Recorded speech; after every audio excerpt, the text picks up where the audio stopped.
So this is a new feature that we are starting this morning called The Hot Seat, where we bring on guests in politics, journalism, and more breakdown of what's going on in our community. And joining us this morning is activist, television personality, and former Ohio State Senator, the one and only Professor Nina Turner. As a matter of fact, it's my co-worker. We both work for Dr. Rickey. Right, Senator Turner? Yes, we do. Rickey, Smiley, we do work for Dr. Rickey. I was just on his show earlier this morning and rounding it out on your show in the hot seat, baby. I love to be in the hot seat. That's where I live. Absolutely. And welcome to the show representing Cleveland. Shout out to everybody in the in the CLE. In the land, baby. Come on. In the land. Yes, sir. Yes. 216, baby. All right. So, okay, the first hot topic of the day is what are your thoughts on the enthusiasm and aftermath of Trump's New Hampshire win, securing his candidacy for the Republican nomination?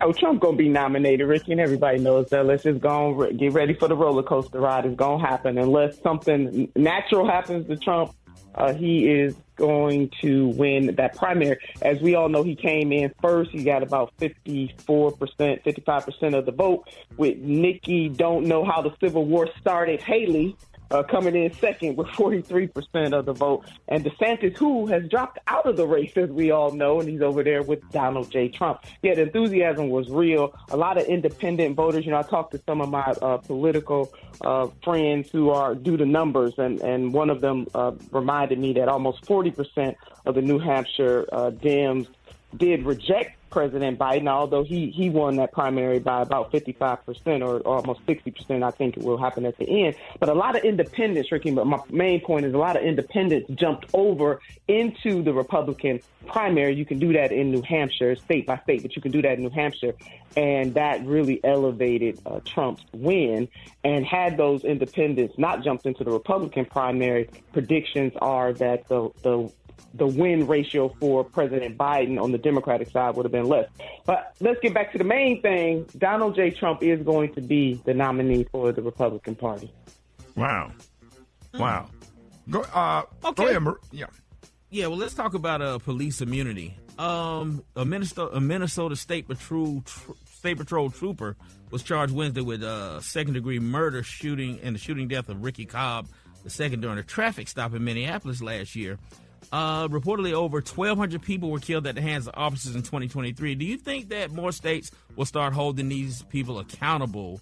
And what is the future of police immunity? And tell us what for the people that don't know what police immunity is. Right. That a police officer can just simply say, my life was in danger, and they are immune to it. That was set up by the Supreme Court, and that's what it is. And you have a lot of people, including people like Ben Cohen of Ben & Jerry's Ice Cream, and also our brother, Killer Michael Render, a.k.a. Killer Mike, working on trying to undo police immunity. Now, that trooper absolutely was charged with second-degree murder, unintentional murder, first-degree assault, and second-degree manslaughter. Anytime there's a death, people should be held accountable, and police should not just always be able to say my life was in danger in every single situation. It certainly has to be a case-by-case basis. So to answer that question directly, they should be. But we will see that blanket immunity is problematic. Now, I'm speaking as somebody my son is in law enforcement. My son is a sergeant. He is one of those millennials that we definitely need on the job. But more globally, we have to do something about policing in America. I'm really happy to have worked in 2014. And Ricky, I'm sure you remember this when Tamir Rice was shot on that playground. Right. And the Cleveland did not erupt. And one of the reasons why we did not erupt is because myself and Governor John Kasich, and then one of my sisters, Senator friends, Sandra Williams, and others that stepped up and said we got to come together regardless of who's Republican and Democrat and hear the cries of the people about policing. And we were able to get standards for the first time in Ohio's history. More states need to jump in and do that. Now, if the law enforcement, if they are right, then we say, okay, you were right. But if they're wrong, they have to answer for those wrongs, so that all the community is asking is for accountability, right? And that's what you're asking me. Will police officers have to have accountability and transparency? That's not too much to ask. All right, and go ahead. Oh, well, Nina, I just want to thank you for everything that you do and how you represent us all, especially Black women. You know, one of the things that we've been talking about, is what's happening in Florida and the fear that the rhetoric there may spread with, DEI and what's happening in the colleges and universities there. Now this new law they're proposing that if you use the word racist, it can equate defamation. How concerned should we be that this rhetoric would spread to other states?